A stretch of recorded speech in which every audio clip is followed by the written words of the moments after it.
Une mélodie créée à base d'instruments atypiques, voire insolites, c'est l'œuvre du chinois Shi Qichao.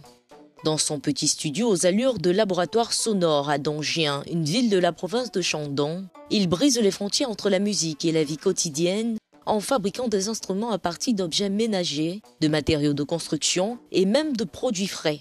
Une réalisation partie d'une simple observation. J'ai remarqué par hasard que les carottes ressemblaient beaucoup à des flûtes. J'ai commencé à me demander si je pouvais en faire un instrument. J'ai décidé d'essayer. Lorsque j'ai fait le premier truc que j'en ai joué, le son était étonnamment beau. C'est en ce moment-là que j'ai commencé alors des recherches pour en faire un véritable instrument. Ces créations, dont une guitare en poêle, un son traditionnel chinois taillé dans la brique, une cithare en tuyau ou des instruments à vent fabriqués à partir de feuilles vertes, sont devenus virales sur les réseaux sociaux. Malgré sa popularité croissante, Shi a dû faire face au scepticisme des internautes, certains l'accusant d'imposture.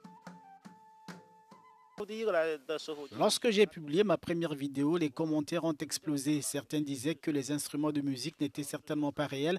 Pour d'autres, ils étaient faits sur mesure. J'ai essayé d'expliquer. Par exemple, lorsque j'ai joué de la flûte en forme de carotte, je l'ai cassée en deux immédiatement après. Mais les gens pensaient que c'était un doublage.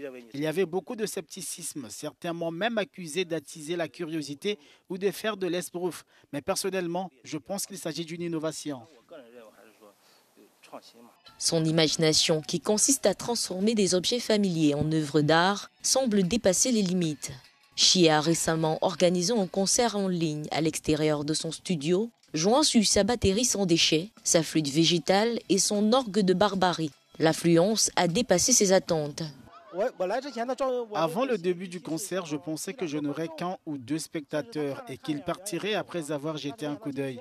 Mais tant de gens sont restés jusqu'à la fin. J'en suis très heureux et cela me redonne confiance en moi.